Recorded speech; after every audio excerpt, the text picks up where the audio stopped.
What is going on, ladies and gentlemen? Welcome back into Roundtable Sports, and your Senior Bowl day number 2 recap is about to be live right here. So shout out to everybody that is tuning on in. We are super excited.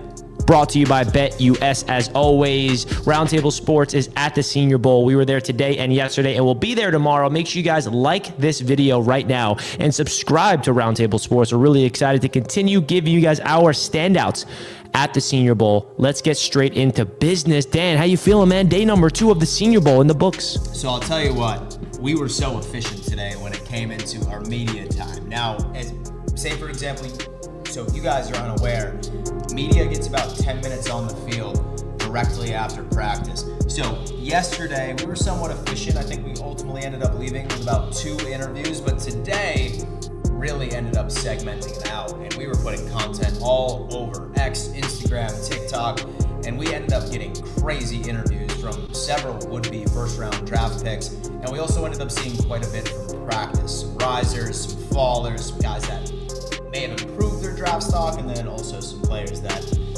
may have shot themselves down as more of a day 3 sort of pick situation. Troy, what's up with you, man? Man, I think it went by a lot faster. I feel a lot like more burnt today. You know what I mean? I mean, you did your thing. You were, you know what I mean? You found a way to protect yourself. I did. I didn't do that.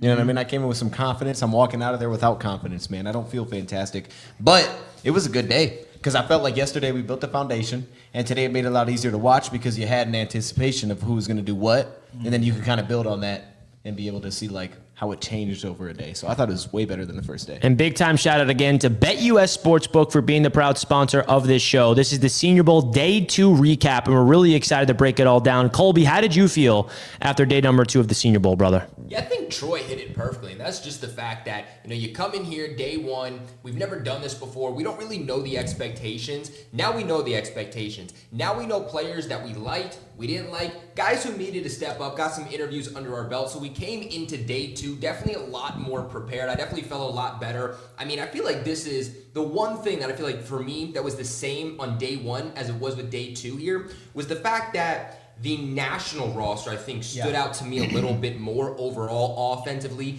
defensively. It was a little bit more intriguing. And then the American roster, I feel like 2 days so far, that American roster, the defense, more specifically in the trenches, the defensive line has just owned opposing offensive lines, running back, quarterback. So definitely, I think one of the biggest things that stands out to me, that American defense is legit. Yeah, the American defense felt like it stole the show, and we're really excited to break it down. And we already have a super chat, and I want to kick this off to our guy, Dose of Dion, because Dion has some insights on this guy.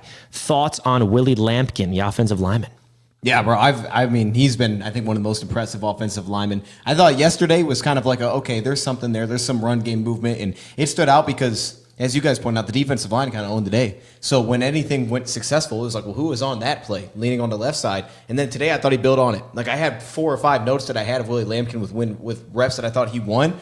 And for him to carry that over, I didn't have a lot of issues with him. I think Lampkin's been one of the most consistent players on either side of the trenches throughout the entire thing so far, especially on the offensive line, because usually that's messy. So I think Lampkin's been fantastic. I don't know where his stock was before, but I would assume that it's went up. We have some NFC North Roundtable love right now because we're live in the NFC North Roundtable at the same time as the AFC East and the Roundtable Sports Channel. Skull's in the house. You got something to say to Skull? No. You know what I mean? You know what I mean? I ain't got nothing to say to y'all. I ain't got nothing to say to y'all, bro. Shout out to the NFC North Roundtable and all the YouTube channels. We're live. Hit the like button and subscribe to the channel. We are very excited. Dan, give me a standout that you really took away from the most today. So I'm going to tell you what, like Colby, walking into the Senior Bowl, I was like, you know what, it's going to be the American roster for me, but it's really the national roster, which is really taking the show, or stealing the show, if you will. And one in particular, we were absolutely enamored with the performance that we ended up seeing from Jaden Higgins on day 1, right? His length out on the outside, 6'4", great route runner. He was consistently winning his reps. But however, his teammate today was the one that was really, really stealing the show. And that just so happens to be Jalen Noel from Iowa State as well. Wide receiver 1 and wide receiver 2 have been out in the Senior Bowl showing out. We ended up seeing Noel absolutely cook whatever DB that was lined up against him. He has the speed. He can climb the ladder. Don't let his size fool you. this guy is going to be a steal wherever he ultimately ends up falling. My guess, probably around the 3rd or the 4th round. And it's funny because the DB that we were all somewhat glazing on day one, Azarie Thomas, I will tell you what, today he was giving me quite a few red flags, and Noel was that wide receiver that was going out there, and he was exposing him on several of those reps. So I feel like, Azarie Thomas was the guy I was looking forward to the most seeing today, and he definitely didn't boost his draft stock. Yesterday was a strong day, so I'm excited to see what he does in day number 2. There's a lot of corners to love as well. I think Brandon Adams out of UCF is another cornerback to really, really keep your eye on. But I want to get into the quarterbacks because the quarterback position for the Senior Bowl is very intriguing to me, and I feel like both the stars heading into this really boost their draft stock today as opposed to yesterday. Jalen Milroe and Jackson Dart had a very good day today compared to what they looked like yesterday. Starting with Jalen Milroe really hit on a lot of deep balls. He had like 3 consecutive deep balls that you're like, wow, okay, he can really drop that into the bucket when he needs to. And Jackson Dart, he was really on rhythm today, finding those tight rhythms, those tight windows, using the velocity, throwing darts. You know what I'm talking about? Jackson Dart throwing darts. I mean, this is the guy out here that really needs to boost his draft stock, and I feel like he had a strong day today compared to yesterday. It was a little underwhelming with the fumbles, so definitely an uptick for both Jalen Milroe and Jackson Dart. Also got to give a shout out to Dylan Gabriel out of Oregon. I feel like he had a strong showing today. He has a lot of poise, a lot of confidence, and those are the 3 top quarterbacks heading into the Senior Bowl that are really trying to make a name for themselves in a semi-weak quarterback class. So, do you have anything to add on the quarterback position, Colby? Yeah, I would definitely say, and I think this is something me and you were talking about, Dan, was the fact that Dylan Gabriel, I think that he has been the best quarterback He's been my guy. 2 days. He's been my guy. The zip he has on the ball, the velocity, the arm strength that this guy has. I think he's been the most consistent in all 3 phases. A lot of people want to talk about how much big chunk plays can he get? How can he be deep in the field? I want a guy who's going to be the most consistent, can get the ball out quick and fit it into a tight window. I think that guy is Gabriel. Now, when you're talking about someone like Jalen Milroe, definitely a bounce back day today. Still struggling in the short to intermediate section. Those are still my biggest questions about him. I knew that Jalen Milroe was athletic. He was a developmental guy, someone who was going to hit those deep passes. He's still struggling in that short to intermediate section, and that's still my biggest concern. Now, what I will say about Gabriel, right? I'm kind of concerned about his height. He is 5'11", but then again, like several quarterbacks have been able to get it done. He is a lefty, and when Colby says that this guy has zip on his ball, he's throwing piss missiles out there, ladies and gentlemen. In tight coverage, it's really something to look out for. Now, most improved, I'd probably have to give it to Jackson Dart as well. Much better day 2 than he did on day 1.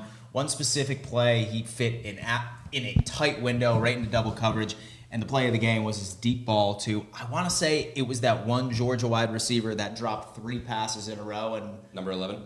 Yeah. So number 11 when it came into it. Oh, is my mic not working? Yeah, I feel like my mic is the only one that's on. Is that right? Mic check. Everyone put it like this. Mic check. Yeah. Mic check. Mic check. All right, try to talk like this over the top. Try to talk like Look at that. that bad boy right there. Y'all let us know. Should be good. Everyone just talk over the top of the mic. Yeah. We're just going to have to go ahead and knock out with that. But Dart really ended up sort of making that happen with that deep ball right into very tight coverage as well. Was very impressed with Dart. But like Colby, I'm going to have to say that Dylan Gabriel has been the most impressive through 2 days of practice. How about you, Troy? Yeah, no, I think the Milroe conversation was fantastic yesterday, if we're staying on quarterbacks, because I think Colby laid it out perfectly. Not that it's like, okay, we can excuse everything, but it's also understood coming in. So you think about Dylan Gabriel, you think about his background. I think he was the guy that fit more into the aspect of you expected it to look a lot cleaner, right? We expect that out of his game, that's kind of who he is stepping in immediately, especially when we get to some of these more vanilla reads. What we're looking for is those traits. And to you, what you pointed out, we can have the ups and downs there because the expectation with Jalen Milroe. We good? Make sure we're good. Yeah, we're good. Let's just bounce off this. This one's not working. Okay. Yeah, so I feel like the quarterback position is definitely dynamic. Is there anything else from the quarterback position you guys want to add before we move on? Now, Dan, I want to get into you, right? Yeah. Quarterback position aside, I want to talk about the edge rushers because you had an awesome interview, and we're going to play it, all right? But before we play the interview you had with the prospect, why don't you break down what you saw from him? Stewart is going to be a first-round draft pick. This is the most massive human being I have ever seen in my entire life. 6'6" out of Texas A&M. And the one thing that we knew, and by the way, he was the one that was matched up by that offensive lineman that was asked about earlier in the show today, right? Or was I thinking about another offensive lineman? Yeah. Those two were going at it, especially on 11 on 11s. But I would say the play of the damn game was when Stewart ended up completely blasting this left tackle, getting into the backfield and causing a forced fumble on said quarterback. I believe that it was Seth Hennigan who was the one that ultimately ended up fumbling it afterwards, but he's athletic. His footwork is absolutely lethal. He is going to be a day one impact player, and he ultimately ended up having a hell of a proclamation when I interviewed him on the field today. Listen to what he had to say about how he thinks his first year in the NFL is going to go. And so, ladies and gentlemen, I am with edge rusher from Texas A&M, Shamar Stewart. Crazy practice, Shamar. A lot of people are projecting you to go in the first round. Now, if that does happen, what is going to make you stand out from all the other edge rushers that have been out here today and throughout college football? Because I'm gonna keep developing. I'm gonna try to go get that defensive rookie of the year. I'm trying to make an immediate impact to wherever team I got chosen to go to. Got it. And last question, I've been asking everybody this. Who is the number one quarterback that you would like to sack in your rookie season? Lamar. I'm I'm a Florida guy, so I gotta go get him. And so it'll be a hell of a test. And so we appreciate you, Shamar. Damn, wants to go after Lamar Jackson. It's Lamar Jackson. I told him good luck with that. But no, listen, you know what? His proclamation is far. And granted, I haven't seen Abdul Carter in person. He is not here in the Senior Bowl by himself. But like what I have seen from this edge rusher and just all the edge rushers at the Senior Bowl so far, somebody put in the chat, DTN, my boy, coming on in here. They are saying that this is arguably, or it could be that same draft class that we ended up getting the likes of Nick Bosa and Max Crosby and so many other stout edge rushers. So heavy. If your team is looking for someone that could wreak havoc in the backfield, this is the class. And Stewart is probably my favorite. And I'll tell you what, I really am not going to put myself out into a position and disagree with him. I think that he will be in the running for Defensive Player of the Year, regardless of where he goes. Yeah, absolutely insane. You're seeing, the former, or I think the favorite to win Defensive Rookie of the Year this year is Jared Verse, Florida State edge rusher, and you see what he did for the LA Rams. So I feel like if somebody can find an edge rusher in the first round, I think Shamar Stewart is a guy that can come in and wreak havoc immediately out of the gate. So I agree with that. Stud. Yeah, that entire edge rusher position is loaded, as you all said. And it's, the cool thing is the guys that we got interviews with, I feel like all produced pretty well. Yeah. To be honest, like I was excited for Josiah Stewart because of what he did yesterday. Everything felt to carry over. Then he comes in today, and I felt he was consistent again. And we also have so many of these guys from like small schools, and there's so many different like fits, which makes this so exciting because it's not just deep in like one type of defensive end. It's deep across the board. You got guys stepping inside. Everybody's moving around. You always get that with the offensive line at the Senior Bowl. But you're seeing everybody try out nose tackle. They kick inside. Then you'll have a defensive end step inside. And they're all trying these different roles, but there's so many different builds to stand-up rushers that can settle their hand in the dirt. The flexibility is crazy. And to think that this is the Senior Bowl is nuts. Like, the Senior Bowl is not supposed to have this many good edge rushers, right? Those guys are supposed to be chilling. They're 21 years old. They're not eligible for this, but they're here. That's how loaded this group is, and I think you can see it if you just go straight down the roster. Yeah, we're talking a lot about these edge rushers, but I think the biggest guy we're not talking about that improved his draft stock today was Mike Green. Those one-on-one matchups, he absolutely dominated Josh Connerly. That's someone we do our Draftaholic show. A lot of us had, as our third best tackle, absolutely bull rushed him and killed him, which says a lot. And now we're talking about someone like Mike Green, who was a projected second-round pick, now going in the first round. Now, Dan, correct me if I'm wrong, but you were looking on mock drafts and whatnot, and you saw Mike Green go in the top 10. So this is somebody who is starting to get a lot of respect, and his draft stock rose today. Mm-hmm. Yeah, I mean, he was the guy that had that one-on-one rep, right? We got to pull it up because Mike Green went out there and had a ridiculous one-on-one rep, and it is going viral across everywhere. So let's see if we can pull it up because what he was able to do today has been, there it is. I mean, this is something that you can watch on repeat as NFL fans. Look at your screen now, folks. This is what Mike Green is capable of doing, and this is what you have to do when you go to the Senior Bowl, all right? When you go to the Senior Bowl, it really feels like you have to be able to have some type of splash to raise your draft stock, and this is exactly what we're talking about. Oh, my goodness gracious. Oh, my goodness gracious. Oh, my goodness gracious. I mean, cool, look at that, dude. It is something special to see. Just go boom. Who was that against? That's number... Yeah, it's Connerly. Oh, my gosh, dude. That is something else, bro. This is... What do you think the scouts are thinking to themselves when they see something like this?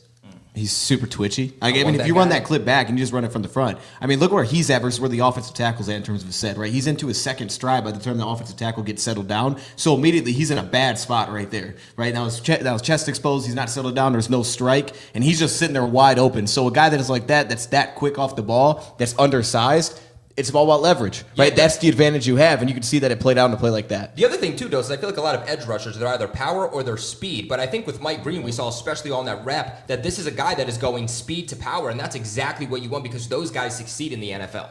Absolutely. And there's so many awesome highlights that we saw today. And I feel bad for that offensive lineman because his draft stock definitely is plummeting a little bit, if you're asking me. But, I mean, He had a couple losses today. He did have a couple losses today, no doubt. Did he? Yeah, I had him a few times with a few little losses. But I mean, just to go on that real quick, like obviously that kind of clip is going to get a lot of the hype, and I think he deserves it. I think it was a much better day, but I still don't know that he was the best edge rusher here. I mean, when you see what Shamar Stewart's been doing, Donovan, I thought had another fantastic day. Where I walk away like run defense, pass rush. He's a little bit more of the tweener type. I don't even know that he's a top pass rusher, and that's what's crazy about where we're at. And this is a clip that I got of Shamar Stewart that Dan was alluding to, the forced fumble he had. I had it actually got on camera, which was awesome to see. So this was Shamar Stewart screaming off the edge.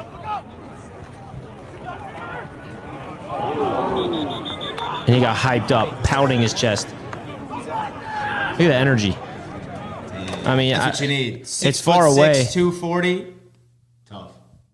Absolutely It incredible. looks a little bit like me, actually. Yeah, that's you. Yeah, yeah. That's you, Troy. Yeah, I mean, we have so so- many clips that I took. I mean, this is where was it? Another defensive tackle, Deion Walker from Kentucky, had an elite rep that got him a TFL. Watch this one.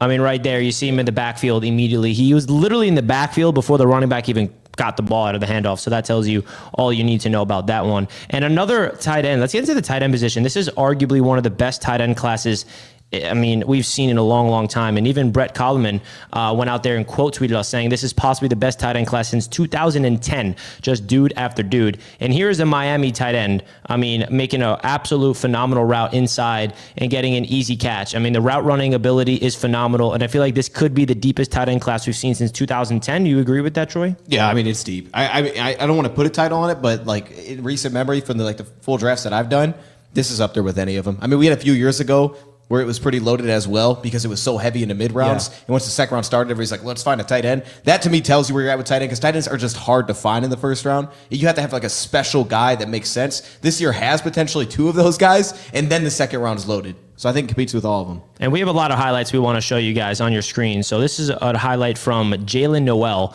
who turned heads at practice today against the corner we talked about who had a little rough day, FSU's Thomas. So let's take a look at Jalen Noel turning heads at Senior Bowl practice as well.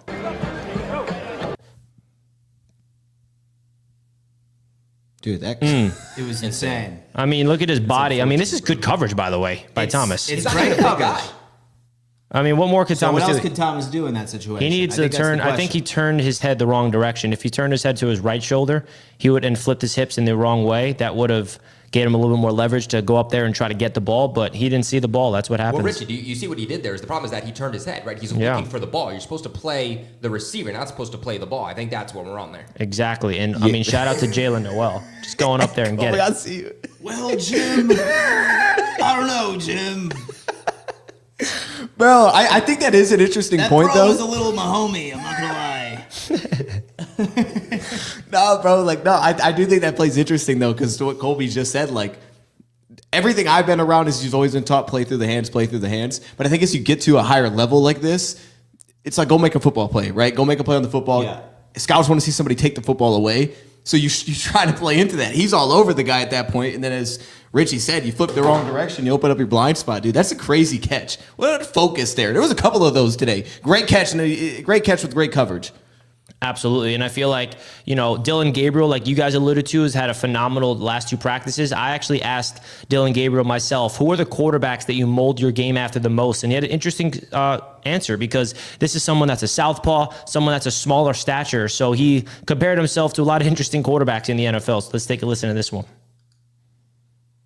Are there any quarterbacks that you model your game after the most in the NFL level? Not necessarily. I try to take, something from everyone, but I think continue to watch guys of smaller stature execute at a high level and play really well. Brock Purdy, Tua, Baker Mayfield, Kyler Murray, and that's just a couple. But you watch those guys and see how they maneuver and how well they've played in the NFL. But then also you admire guys that are different, and Jared Goff and Patty Mahomes and Matthew Stafford, guys who are different in stature than me and have a different playing style, but you can still learn from everyone. Hey, man, he's a likable guy. This guy's going to be fantastic. Why? Because you said Jared Goff? Is that why? He knows ball. He knows ball. You heard Jared Goff, and you're like, oh, this guy's a stud. He just knows ball. He said guys that are different. And he listed 3 of the best in football. The Stafford, Mahomes, Goff. I mean, that's usually how most people do it. Unless you're Dan Mitchell, you put Josh Allen there for some reason. Oh, come most on. people, that's what their top 3 looks like. You're talking about all-time greats. You got to throw in Aaron Rodgers. Well, we're doing there. yeah, we're not talking about all-time greats. Yeah, sorry. Yeah, he's on another level. Sorry about that. But listen, man, I feel like Dylan Gabriel, do you feel like what round do you feel like he's going to go? And is he rising his stock enough in the Senior Bowl to is he day 3 or did he show enough to be like day 2, maybe a 3rd round pick? Or do you think he's more round 5, round 6 type of prospect? Yeah, I would say right now, if I was guessing, I think he goes day 3. That'd be my guess right now, because I think with quarterback, we've seen guys come out really efficient, and then there's questions about what is this going to turn into, and then you get guys that fall because of that reason, in terms of just expectation of what it could turn into. But the difference is with Gabriel, what it feels like when you watch him. Oregon's been doing this with quarterbacks. It feels like there's going to be a pretty high floor. Everybody's going to question the ceiling, right? But I think Gabriel's looked really good. I think y'all laid it out. He looks like the best quarterback. So if someone should be rising his stock, it should be that guy. Now, speaking of the NFL draft, we want to provide some odds provided by BetUS, the #1 online sports book on the face of the planet. You guys can use the code YouTube150 when you sign up to BetUS Sportsbook to get your 150% bonus on your first deposit, 125% on your next 2. The odds to be the first overall pick, Cam Ward is the clear betting favorite right now on BetUS to be the #1 pick to the Tennessee Titans. Do you guys agree that Cam Ward is going #1? Travis Hunter's at plus 200, and then you have Abdul Carter is actually the second favorite at plus 175. Chat, you guys let us know who's going #1, and you guys have any objections. It will be Cam Ward or someone else. Yeah, there's been a lot of conflicting reports. We originally heard that that's the guy that they were 100% going with, and now we're hearing that they want to go with the best player available. They want to go with a potential blue chip player. So now we're hearing a lot of Travis Hunter potentially going first overall. I think we don't exactly know right now. I do think it is ultimately between the two, and I think that the pre-draft process will really determine which one of those guys gets taken first. Yeah, I think Cam Ward is a guy that you can't pass up on as a Tennessee Titan. Don't have a quarterback. I don't really trust Will Levis. Abdul Carter is this dog, though. I mean, watching that game, with Penn State, the bowl game, I was very impressed. He was getting to the quarterback at ease, and I wish he can drop to my Jets at 7, but that's not happening. So definitely interesting. If you want to get some value, though, Jackson Dart going #1 is at plus 5,000. But Jackson Dart, baby. Jackson Dart, baby. But all jokes aside, definitely go check out BetUS, folks, the #1 online sportsbook. Dude, value-wise, I'd throw some money on Travis Hunter, bro. I just think someone falls in love with that dude. And it's saying first overall pick. Could somebody fall in love to the point where they trade up for him? I think everything's on the table. If I was looking for value, I'd go Hunter. It's that Heisman effect, man. That's it. Oh, yeah, it's dude. that Heisman effect. I mean, he's special, man. It's just, you guy playing both sides of the football, someone might fall in love with that. So are there any guys that felt like you got disappointed with today or yesterday that you were excited to see coming in and you're leaving with a bad taste in your mouth? Anybody in particular? I would say someone I'm disappointed in would be Xavier Restrepo. I mean, I feel like this is 2 days in a row where this is a slot guy who you're expecting to get a bulk of the production. He's expected to be right now the second, third round selection. And right now I feel like he's been pretty quiet. I feel like right now he's feeling, more so like a 5th round pick. This was a guy that I've been targeting for my New England Patriots to really come in and be a starting slot receiver, take a bulk of their work. And right now hasn't showed me enough. He's had moments, but I think he's just been too inconsistent for me. Yeah, that's someone, out of the slot. You expect a little bit more, especially at the Senior Bowl when you have all those one-on-one opportunities to kind of separate himself. And I feel like when it comes to the quarterback position, I had such high expectations for Jalen Milroe and Jackson Dart, and then I haven't met it yet, even though today was a positive. Dan, is there anybody in particular that comes to mind and disappointing that you feel like today you were excited about and you're like coming away from it like, that didn't really have a good day today? So I'll tell you what, it's definitely Azariah from Florida State. It's definitely Azariah Thomas from Florida State for me. First practice, I was falling in love. I loved his measurables. I thought that he looked great in coverage. I don't want to sit here and say that he's going to be a bust in the NFL. I do not believe that, but I do think that if he wants to have a successful career, a team is going to have to draft him that runs a predominantly zone scheme. I don't think that he has the fast enough feet. I don't think that he has quick enough change of direction. So many different reps we ended up seeing Thomas get absolutely burned in separation, 3-4 yards of separation on several of his reps so far. he needs to be drafted in the right system. It cannot be like a Kyrie 2.0 for the Buffalo Bills, where they draft a He guy looked good in the great AFC in Championship man game. coverage, but then when it ultimately ends up coming into zone, He's screwed. I feel like Thomas needs to be drafted into a relatively zone scheme and has to have the right coach. Interesting. Anybody that you're a little disappointed in? I think a couple, man. I mean, immediately Landon Jackson pops up for me. I know we had the interview with him, and I think that was fantastic. But I think where he was, what the buzz was before we got here versus, I think it's just such a loaded room. Like, someone's going to fall out of that. So maybe someone falls in love with the traits that you can't teach. The dude is an absolute giant. He's long as heck. I mean, he can play stand-up. But in terms of production, it just hasn't been there for me. Like, I want to see more consistency winning against Senior Bowl guys one-on-one. I just haven't seen enough there versus everything else that we're getting. So that'd probably be the biggest standout for me in terms of guys that's, maybe just been a little bit disappointment. Richie, I know you got somebody. Who? The tight end? Fannin? I thought you were going to Oh, yeah. Fannin definitely was someone I felt like was like, oh, he's the best tight end. He's better than Tyler Warren, blah, blah, blah. And I'm like, he hasn't done anything, right? He hasn't really done anything to be excited about, really nothing to really think that he's a first-round pick. But at the end of the day, I think that's a big disappointment in terms of being able to be the guy out of the tight end position from Bowling Green. So I agree with that. But, I mean, that's going to wrap up the Senior Bowl Day 2 recap. You guys have anything else you want to say before we finish off the show? No, we just want to say that we Thank everybody for tuning in for the past couple of days. Again, we are going to be doing this show this time straight from my studio with Bob in the background. I'm very excited for you guys to smack the hell out of Bob and talk about what we ended up viewing from day 3 of practice. Thank you again for your consistent report. And again, we remind everybody, if you are watching on YouTube, on X, please go follow us at RoundtableSN on X. That is where you're going to be find all of these clips, all of these interviews that we have been doing all week. Let's go ahead and pump them numbers up, baby. Okay, I'll try to throw this in here real quick, just because we have been kind of down on the offensive line, yesterday especially. I thought today was a lot better. I think I'm just looking at the names here across the board. Like, Gray Zabel was fantastic yesterday. Kobe, I know we saw, and then today I thought he built on that again. It's like, this dude's fantastic. But the amount of guys that I feel like were better today, outside of Wyatt Millum, I'm still disappointed in him. The amount of guys that were just more consistent, maybe that's just cohesion, being consistent with the offensive line that you're around. There's so much movement taking place. I just thought across the board, especially in teams, it was a little bit more productive at times. It was the defensive line still won the battle, but I think there was just more little standouts within the offensive line than I had yesterday. Maybe that's just knowing the players. We a need some little bit better. optimism, heading off of this stream. That's what you're here for, Dosa Dion. We love you, bro. Thank you all so much for tuning into this episode of Senior Bowl Day 2 recap. Like Dan said, don't forget to subscribe over right here on Roundtable Sports and all the Roundtable channels, and follow us at Roundtable SN on X and Roundtable Sports on Instagram and TikTok, by the way. We love you guys. Big shout out to BetUS for sponsoring today's show, and we'll see you guys tomorrow for day number 3 and the final day of the Senior Bowl practices. Peace out, folks.